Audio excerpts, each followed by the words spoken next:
हाँ बेटा, ये आपका इम्पोर्टेंट टॉपिक हो गया आज का, किरचॉफ्स लॉ। तो सीधा हम ब्लैंक पेज पे देखते हैं क्या है इसमें। किरचॉफ्स ने दो लॉज दिए, इसके दो लॉज थे बेटा। इसके लॉज को हम ऐसा भी बोलते हैं, first law, second law. First law is based on current and second law is based on voltage. तो इसके पहले लॉ को हम कहते हैं किरचॉफ्स करंट लॉ और दूसरे लॉ को कहते हैं किरचॉफ वोल्टेज लॉ। और दोनों ही क्वेश्चन जो आज तुम जितना पढ़ने वाले हो बहुत इंपॉर्टेंट है बेटा, क्योंकि इसके जो आप केसीएल और केवीएल पढ़ोगे इसके बेस पे आपको व्हीटस्टोन ब्रिज बनेगा और व्हीटस्टोन ब्रिज की न्यूमेरिकल्स आते हैं, ठीक है।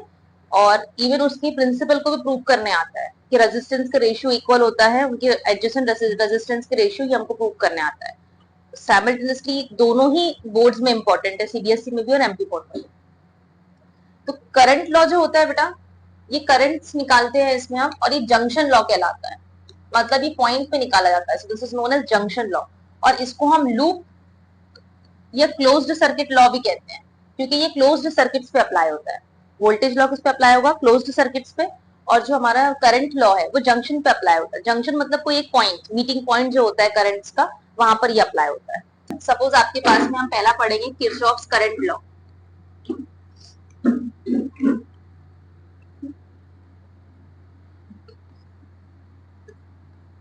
इसमें आप क्या करोगे, आप एक पॉइंट लोगे, इस पॉइंट पे आप 4-5 नेटवर्क्स बनाओ। क्या किया मैंने, एक पॉइंट लिया, वो पॉइंट हमारा जंक्शन की तरह काम करेगा। इसमें हम क्या करेंगे, कुछ करंट्स अंदर आ रहे होंगे, कुछ करंट्स बाहर जा रहे होंगे। तो सपोज मैंने ये बनाया I1, I2, I3, I4, I5।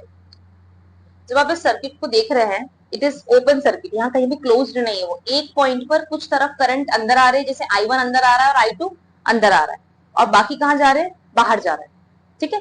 तो इस बेसिस पे इसका स्टेटमेंट ये बनेगा कि according to Kirchhoff's current law, किसी एक जंक्शन पे, किसी एक पॉइंट पे आने वाले करंट और जाने वाले करंट का ओवरऑल सम जीरो होता है। मतलब मैं यहाँ पे जो निकालूंगी अभी sigma I, this is equal to zero. आने वाला करंट प्लस जाने वाला करंट, का ओवरऑल सम क्या मिलेगा आपको, जीरो मिलेगा। तो जो करंट्स अंदर आ रहे हैं दैट इज प्लस, और जो बाहर जा रहे हैं उनको हम माइनस करेंगे, ठीक है। तो अंदर जो आ रहे हैं उसको हम क्या मानेंगे, पॉजिटिव। तो I1 कैसा हो गया, पॉजिटिव। I2 भी अंदर आ रहा है, कैसा हो जाएगा, ये भी पॉजिटिव। I3 बाहर जा रहा है, तो इसको आप प्लस लिखकर अंदर -3 I3 लिखेंगे। I4 को देखो, I4 भी बाहर जा रहा है, तो इसको भी प्लस -I4। I5 भी आपको बाहर जा रहा है, तो प्लस -I5 इक्वल जीरो। ये समझ में आया? अंदर जो आ रहे हैं प्लस, और जो करंट बाहर जा रहा है उस पॉइंट से, जंक्शन से, उसको हमने क्या लिया, माइनस लिया। तो I3, I4 और I5 तीनों बाहर जा रहे थे, तो हमने उनका लिया माइनस। अब इसको हम और एक तरीके से लिख सकते हैं, जितने पॉजिटिव वाले उनको आप यहीं रखेंगे, I1 प्लस I2, बाकी सारों को उधर भेज दो, वो भी पॉजिटिव हो जाएंगे। I3 plus I4 plus I5, ऐसा लिख सकते हैं हम। हमने क्या किया, जो पॉजिटिव थे उनको यहीं रहने दिया, और जो टर्म्स नेगेटिव थे, जो करंट नेगेटिव थे, जो बाहर जा रहे थे, उनको हमने क्या कर दिया, उस तरफ कर दिया। तो इसको हम ऐसा भी रीड कर सकते हैं स्टेटमेंट को, sum of all the currents coming towards the junction is equal to sum of all the currents going away from the junction. जितने करंट्स जंक्शन की तरफ आ रहे हैं उनका सम इक्वल होगा जितने करंट्स जंक्शन से बाहर जा रहे हैं, ठीक है। So this is Kirchhoff's current law. तो आपको करंट लॉ जब भी लगाना होता है, तो एक जंक्शन, एक पॉइंट पर आप लगाते हो जहां पे एक से ज्यादा करंट्स आके मिल रहे होते हैं, और आपको वहां पे कैलकुलेट करना रहेगा, क्योंकि व्हीटस्टोन ब्रिज जो आप जाके आगे पढ़ने वाले हो बेटा, वो इन्हीं क्वेश्चंस पे सॉल्व होगा। पहले करंट लॉ और वोल्टेज लॉ लगा के ही आप व्हीटस्टोन ब्रिज को सॉल्व कर पाओ उसके प्रिंसिपल के अकॉर्डिंग। तो यहाँ पर ये चीज समझना बहुत जरूरी है कि जो अंदर आएंगे सर्किट्स में दैट इज पॉजिटिव, और जो बाहर जा रहे होंगे उसको हम नेगेटिव लेंगे। यहाँ तक क्लियर है सबको? ये तो करंट लॉ हुआ। अब इसके बाद में आपको पढ़ना है किरचॉफ्स का वोल्टेज लॉ। जैसे कि मैंने बताया, वोल्टेज लॉ जो रहेगा ये हमेशा क्लोज्ड लूप पे अप्लाई होता है। केवीएल भी बोलते हैं इसको, इसको किरचॉफ्स का सेकंड लॉ भी बोलते हैं, इसको लूप लॉ भी बोलते हैं, और क्लोज लूप लॉ भी बोलते हैं, ठीक है। मतलब ये हमेशा क्लोज सर्किट पे ही अप्लाई होने वाला है, और मतलब नाम से समझ में आ रहा है इसमें हम वोल्टेज कैलकुलेट करें, ठीक है। मतलब ईएमएफ रहेगा बेसिकली। सपोज हमने एक सर्किट लिया,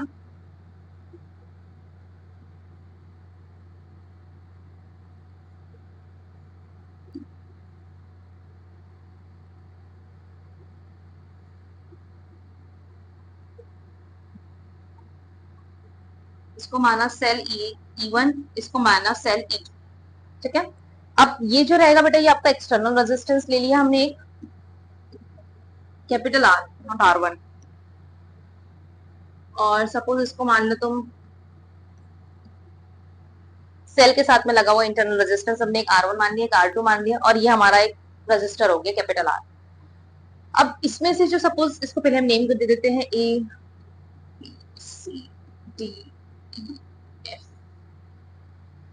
पहले मैं ऊपर के लूप में लगाऊंगी किरचॉफ्स का वोल्टेज लॉ, ठीक है। तो किरचॉफ्स का वोल्टेज लॉ का पहले स्टेटमेंट देखो, ये तो आपका सर्किट हो गया। स्टेटमेंट क्या कहता है कि जितने भी करंट और रेजिस्टेंस का प्रोडक्ट होगा, करंट और रेजिस्टेंस क्या है, ये वोल्टेज तो है, Ohm's law is equals to sigma ई।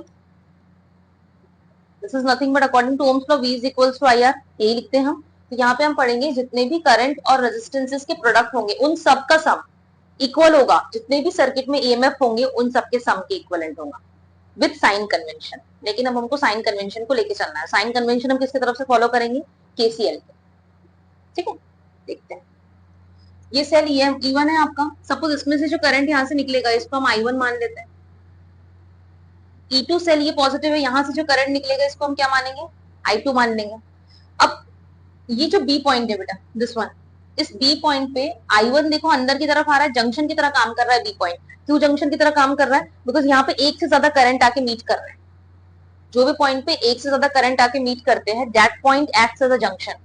तो I1 भी आ रहा है बी की तरफ बेसिकली, और I2 भी कहाँ आ रहा है, बी की तरफ। तो यहाँ पे बी एक जंक्शन पॉइंट हुआ। अब केसीएल लगाओ, वहां पे दोनों प्लस होंगे कि माइनस होंगे, प्लस होंगे, क्योंकि बी की तरफ ही आ रहा है I1 और I2 भी कहाँ आ रहा है, बी की तरफ आ रहा है। तो बेसिकली यहाँ नीचे जो करंट फ्लो होने वाला है इस तरफ, ये फ्लो होते हुए जो यहाँ जाएगा वो करंट कितना होगा, I1 प्लस I2।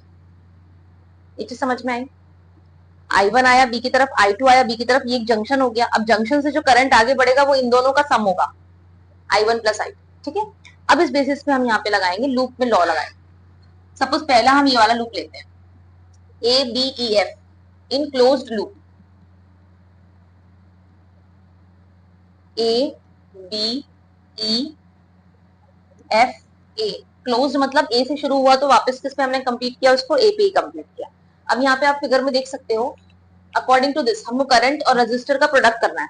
तो यहाँ पे करंट कितना है I1, रेजिस्टर कितना है R1, तो I1 इंटू R1 करोगे हम, I1 इंटू R1, ये करंट गया और अब इधर जाने वाला है। लेकिन E2 से जो करंट आया, क्योंकि पॉजिटिव टर्मिनल है तो ये बाहर आएगा, तो अब यहाँ पे माइनस होगा ना, I1 इधर आ रहा है और I2 उसके सामने आ रहा है, तो ये क्या रहेगा, माइनस। ये ध्यान रखो, अभी तुमने ये चीज नहीं पढ़ा था, अब इसी में साइन कन्वेंशन पढ़ रहे हो। कोई करंट ऐसा आ रहा है और यहाँ से कोई करंट अगर उसके सामने आया तो यहाँ माइनस होगा। इफ अगर करंट यहाँ जा रहा है और इधर से भी जो करंट निकला वो भी उधर ही जा रहा है, सेम डायरेक्शन में दोनों फ्लो कर रहे हैं, तो प्लस। और अगर दोनों एक दूसरे के आमने सामने आ रहे हैं तो वहां पे माइनस आता है। तो जैसे हम देख रहे हैं I1 R1 यहाँ से निकला, फॉलो कर रहे हैं हम क्लोज लूप को, ए बी के बाद में हम ई की तरफ जाएंगे। तो हम यहाँ से जा रहे थे, नीचे वाला सर्किट भूल जाएंगे आप, अभी हम यहाँ से इधर ही जाएंगे। नीचे की तरफ भी करंट गया है जब हम पूरे क्लोज लूप की बात कर रहे हैं, फिलहाल हम इस लूप की बात कर रहे हैं, ए बी ई एफ ए। तो यहाँ से आया and now it is moving towards E, और सामने से सेल E2 से जो करंट आ रहा है वो कितना आ रहा है, I2, अब वहां आएगा माइनस। तो ये हो गया आपका माइनस I2, रजिस्टर का प्रोडक्ट कितना हो गया, R2। Is this clear. अब देखो, ये तो इनका सम हो गया, इधर जितने थे उनका अपने रजिस्टर और करंट का प्रोडक्ट दिया।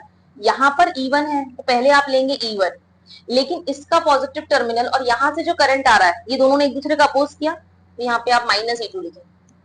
अगर दोनों सेम डायरेक्शन में जा रहे होते तो यहाँ भी प्लस आता और यहाँ भी क्या आता, प्लस आता। But this is voltage law, इसी को हम वोल्टेज लॉ कहते हैं कि साइन कन्वेंशन के साथ में आपको करंट और रेजिस्टर का प्रोडक्ट लेना है और इसको इधर लिखना है। कई बार ये जो आपको फॉर्मूला दिया है ये इस तरीके से भी लिखा जाता है, sigma I R plus minus sigma E equal 0। इसको अगर आप इधर लाते हो, इट शुड बी प्लस और माइनस सिग्मा ई इक्वल में 0। अब इसको ऐसा भी किसी किसी बुक्स में आपको लिखा हुआ मिलेगा। आई बात समझ में। अब हमने ऊपर वाले लूप में लगाए थे, अब हम सेम चीज नीचे वाले लूप में लगाएंगे, B C D E B में लगाएंगे इन क्लोज लूप,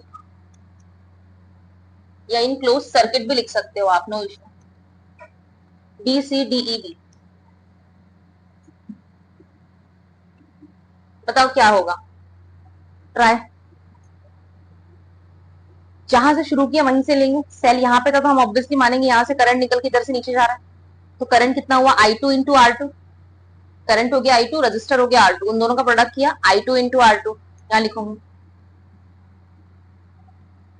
अब देखो बेटा, यहाँ पे करंट इधर निकल के नीचे ही जा रहा है, इधर आया और नीचे ही जा रहा है, यहाँ पे कोई आमने सामने से कोई प्रोडक्ट करंट आया कि नहीं, तो यहाँ माइनस नहीं होगा, यहाँ पॉजिटिव ही चलेगा आपके पास। अब आप चाहो तो इसको I3 मान सकते हो, या I1 प्लस I2 लिखना चाहो तो वो भी मान सकते हो। कई बुक्स में I1 प्लस I2 को एक नया नाम दे देता है कि रजिस्टर से जो करंट फ्लो हो रहा था वो I3 था, I3 is equal to I1 plus I2, product कर दो उसका, R इज इक्वल टू एक ही सेल है सर्किट में, E2। आया समझ में? हमने I2 को R2 से प्रोडक्ट किया, और क्योंकि नीचे ही जा रहा था, कोई सामने से करंट नहीं आया, यहाँ अगर कोई सेल होता तो हम मानते कि सामने से कोई करंट आया, अभी एक ही डायरेक्शन था तो it should be plus I1 plus I2 into R is equal to एक ही सेल है सर्किट में तो E2 आ जाए। This is what Kirchhoff's voltage law. तो हमने किरचॉफ्स वोल्टेज लॉ जब क्लोज लूप में लगाया तो उसमें हमने जंक्शन लॉ का भी यूज किया, तो बी पॉइंट पे आपका जंक्शन लॉ लगा है, तो जब हम इसकी थ्योरी लिखेंगे तो यहाँ मेंशन करेंगे हियर कि the junction law KCL applies at a point B, तो वहां पर आपको दो करंट का सम मिला I1 प्लस I2, क्योंकि यहाँ पर दो करंट आ रहे थे, I1 ऊपर से आ रहा था, I2 सामने से आ रहा था, दोनों पॉइंट की तरफ आ रहे प्लस हो गए, अगर दोनों पॉइंट से बाहर जा रहे होते तो माइनस हो जाता। देख लो एक बार, अगर कोई स्टेप ऐसा लगा कि नहीं समझा तो you can ask me, because this is very important. Second unit के न्यूमेरिकल का पोर्शन है ये। कंडेंसर पढ़े थे तुम लोगों ने, कंडेंसर आपका चैप्टर नंबर 2 में था, मैंने बोला था उससे कुछ न्यूमेरिकल्स आते हैं स्टेट बोर्ड में, सॉरी CBSE में। और एक पॉइंट ये है, इससे तो सीधा सीधा क्वेश्चन भी आएंगे आपको, न्यूमेरिकल्स भी आ सकते हैं और थ्योरी भी पूछ सकता है, लेकिन थ्योरी इससे ज्यादा व्हीटस्टोन ब्रिज की आती है। आप लोग बेटा स्टेट बोर्ड वाले भी देख लो अच्छे से, स्टेट बोर्ड वालों को तो सीधा पूछेगा state and proof Kirchhoff's voltage law और KCL,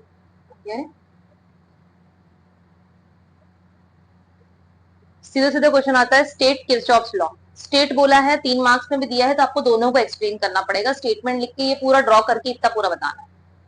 करंट लॉ भी बोलेगा तो पूरा करना है स्टेट बोर्ड वालों को, एक लॉ कभी नहीं पूछता, वो हमेशा दोनों लॉ साथ में पूछता है।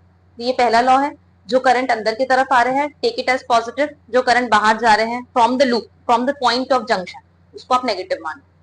तो उसको हम ऐसा भी बोल सकते हैं सम ऑफ ऑल या algebraic sum of all the currents coming and going towards the junction is equal to 0। और आप अलग स्टेटमेंट इसका एक और क्या बन सकता है, sum of all the currents coming towards the junction is equal to sum of all the currents going away from the junction. जितने जंक्शन की तरफ आ रहे हैं उन सब का सम इक्वल होगा जितने जंक्शन से बाहर जा रहे हैं उनके सम के। ठीक है, चलो। तो अब अगर किसी को डाउट नहीं है so I will move towards Wheatstone bridge. ये देखो यहाँ पे आपको वही जो मैंने वहां पे ड्रॉ किया था सर्किट सेम है, बस यहाँ पे नोटेशन इस नोट्स में I1 और I2 जो लिए हैं वो स्मॉल लिए हैं, जब आप लिखेंगे तो take it as a capital I1 और I2। और इसमें कोई थ्योरी भी कट शॉर्ट नहीं करेगा, नोबडी, ना स्टेट बोर्ड वाले ना CBSE वाले, दिस इज इंपॉर्टेंट, उसमें एक भी थ्योरी कम नहीं होना चाहिए आपके इसमें। Now this is important, Wheatstone bridge ये तभी बनता है जब KVL और KCL बनता है,